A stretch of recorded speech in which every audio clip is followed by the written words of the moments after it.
I was wrong in doing what I did. No, no! No! Are you listening? Sean here, and one of the things we're going to talk about two things, is the irony that Lorne considers himself a builder, a construction expert, the architect of the grand design.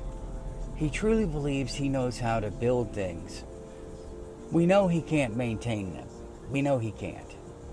So to lead into this, let's talk about the strongest feeling in the history of feelings. Some people may not even know this. Satisfaction. I'm not talking about sex.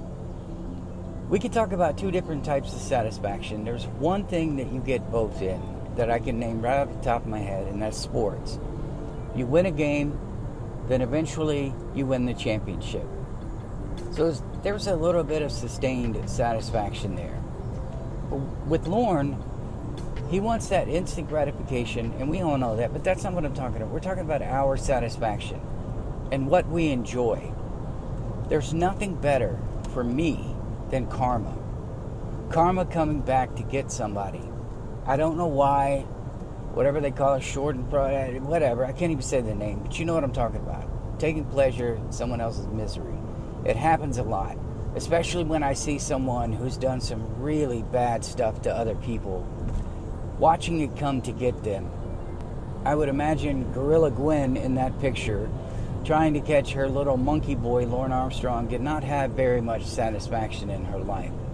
Working hard, pushing yourself, trying to achieve your goals, and finally reaching them. When I took first at World Championships in Taekwondo, that was satisfaction. Stress, practicing, getting kicked in the face, kicked in the balls, getting punched. All of that paid off. All of it. That was satisfaction for me. But satisfaction is different for each person. Some of you may feel satisfaction simply in making it through the day because life has put you in a situation where you just can't seem to get out, where you're miserable. And if you could just make it to the end of the day, you're good. Trying to get a new job, finally landing that new job, walking in that first day with the position you'd been going for, maybe a little more respect from that position, actually utilizing your skills. I would imagine as a creative, I mean not now in Hollywood because they're all epic fail, but I would imagine as a creative, you put something out there and it's appreciated. And it's tough, man, when I'm doing magic competitions, when I was, and I would get like third. Or I told you about the one time where I got the 96, 92, and a 78 from that asshole.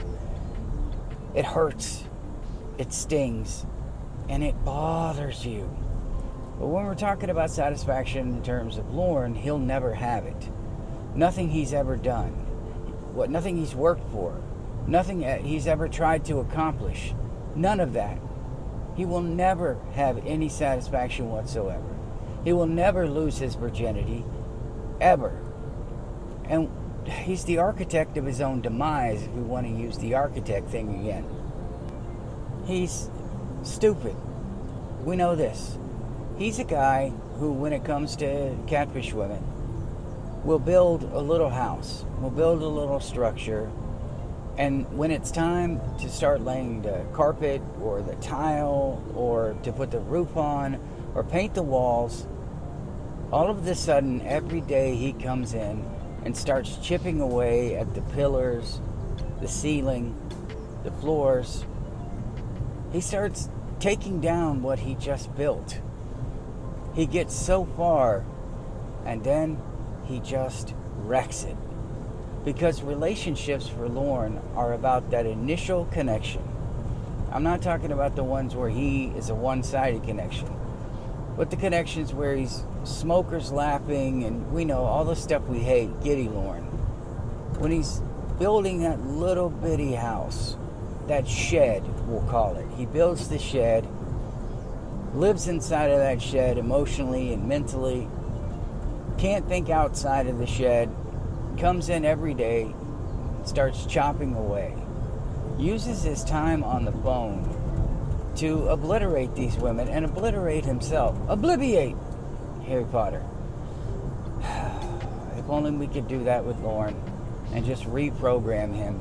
But we can't. I was thinking about how many times on the phone I may have wasted arguing. And that was in the past. I mean, pretty much because now we do text and everything else. But in the past, how many times did we spend arguing? Most of the time, I didn't want to be on the phone when it was argument time. I just didn't want to deal with it. I'd rather talk about it to somebody in person. But that's not what Lorne wants. He thinks building a relationship, and I truly believe he thinks that, well, all relationships have challenges, you got to work for it. And Lorne probably believes he's working for it. But if we use the house metaphor, again, when it comes time to lay the carpet, when it comes time to paint the walls, he's going to argue and scream that you have to concede everything. You're doing everything wrong. Why can't you just do what I want? I was raised by Mom. Why can't you do what I want? So he wants them to lay the carpet. He wants them to paint the walls. He won't ever even move furniture in because that's satisfaction. That's the point where you get in your relationship where things are in harmony and you're starting to move forward. But he never moves forward. He's always moving backwards. He's always on level one. And to be perfectly honest with you, I'm fine with that. I mean, we're talking about real women. But in your own life, in your relationships, how much do you argue? And do you think it's normal that you bicker and argue all of the time? As I've said before, if you bicker with somebody, it's not like when you're having a raging argument. I mean, metaphorically, you're like stabbing a knife into them and cutting them, and they're bleeding. Your relationship is bleeding. But if you bicker all the time, you just start making those little pokes. They may not draw blood, but they're annoying. And eventually you will puncture, and it will make the relationship bleed. Just, if you can stop it, stop it. Get some help. If you can stop it, do it. Do it. Just do it. Lorne can't do it though. He would rather slice that relationship open and watch that sumbitch bleed and burn to the ground, and then stand over the ashes and complain that he burned it to the ground. Wasn't my fault. I had the match and the gasoline, but if you'd have just done what I wanted, I wouldn't have fucking set it on fire. 9 months. 9 fucking months. I was listening to Lorne Identity, Raised by Ma. And here's Ramona. In this call, it was the How'd You See the Dr. Naked call. The one that makes me want to throat punch this dude. That goes back to this immature dude who just wants to annihilate him and teach him a lesson that he wouldn't learn. But she's trying to speak truth to him. Trying to ask him, look, man, if you think I'm lying, if you think we're sleeping together, why are you still here? She can't even get it out. Why did you tell me how you saw I'm naked? He thinks he's trying to hold this house together. And it is shaky. I mean, Lorne's whole life is an earthquake. The ground he's standing on, moral, literally, about to give way at any moment. Maybe he was drunk and he was wandering. I'm not drunk, and he was kind of wandering around and the earth was swaying back and forth, and maybe he thought, well, this shit's normal. Now, yeah, he was drinking back then. You would have to know that drinking would be the gasoline and your mouth would be the match. She's trying to explain to him, look, man, if you're not happy, go find somebody else. He's miserable, screaming and yelling. There is no satisfaction in that call. He will never, ever get the answers he wanted. Let's just fast forward to Casey. She just breaks him down and says, you're not going to tell me what to do. It's my life. Well, I don't want to get in front of you. You're not going to, Lorne. You can't possibly get in the way because I don't give a fuck what you say. We aren't together. I don't care. We're trying to be together. Anyway, Casey shuts him down. There is no satisfaction. He got nothing from that. He got nowhere. Nothing they ever did worked out. There was always a fight. She was always one-upping him. He was always just kicking himself in the balls. Imagine going through life with no satisfaction at all. No sense of accomplishment. I just don't know how you can do it. And Lorne, he's done it for so long. Maybe it's normal to him. Maybe he doesn't know what it feels like. I mean, if Paul and his mom argued all the time, maybe that's what he saw. Maybe he thought that was what it was all about. I honestly don't know. But Casey's the best example of, Lorne, you are not getting what you wanted. Lord, I'm not going to give in to your demands. And not only am I not going to give in to your demands, I'm going to make you answer for the shit that you've done. That is not the ideal situation from him. That's why he needs those Wenays, and he needs the sex addict Casey, and he needs these women with weaknesses that may give in. Like when Winnie started crying, you know he felt satisfaction. You know he pretended, it's all I wanted. That's all I wanted. Lorne has to demand satisfaction. Say I love you, Lorne. Dan's a 10, Lorne's a 3. Absolutely insane that you would ever put yourself in a relationship where you would demand some kind of props. Now, I will say this. As great of a mother as my ex was, she was not raised in a place where you give anyone praise, where you say good job, where you say we're proud of you. That doesn't happen. It doesn't happen. And it drove me crazy because I do like praise. I do like to know that I'm doing things right. I do like to know that you appreciate the gestures I've made and the changes I've made. Lorne willingly puts himself in these situations where he gets exposed as a giant piece of shit, and he's okay with it. It doesn't matter if his true nature is exposed because it's always somebody else's fault. We know that.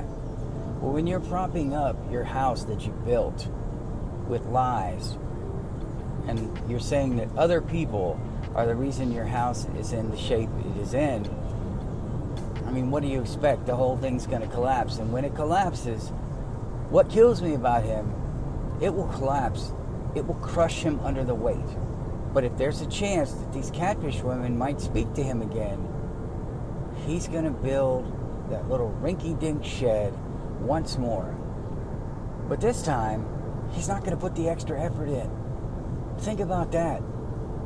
He screwed up so bad last time that he was crushed. And instead of putting in extra work, instead of being nicer, what's he going to do?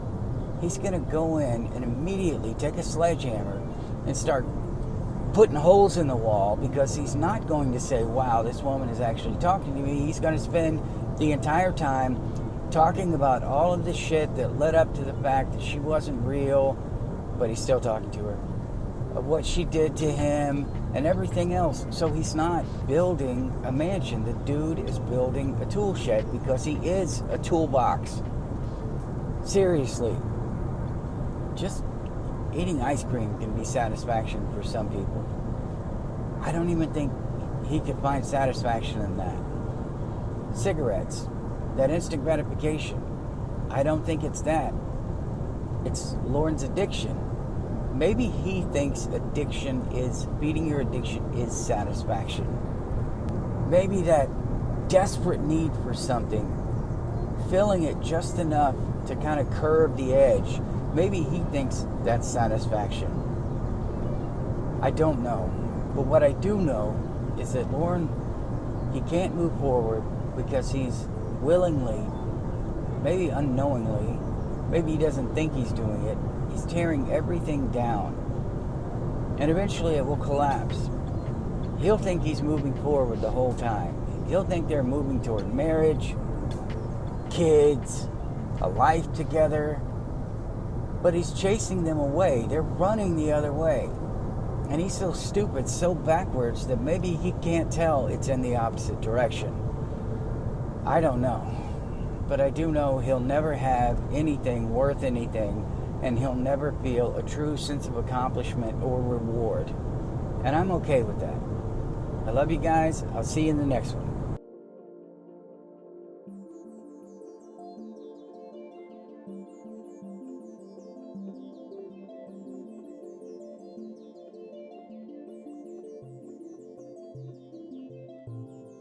So again, he will never feel that feeling of satisfaction, of something coming together of making something of a relationship because he can't get there, because he keeps getting catfished, because he is one of the ugliest people we've ever seen, inside and out.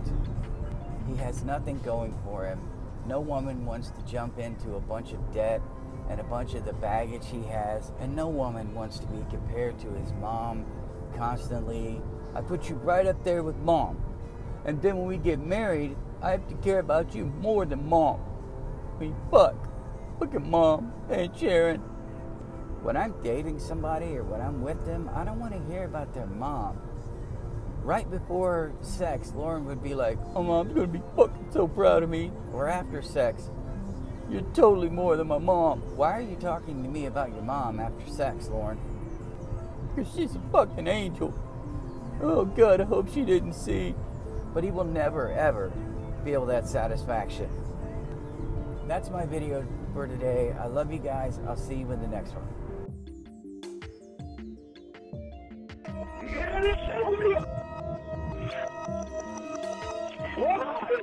Why?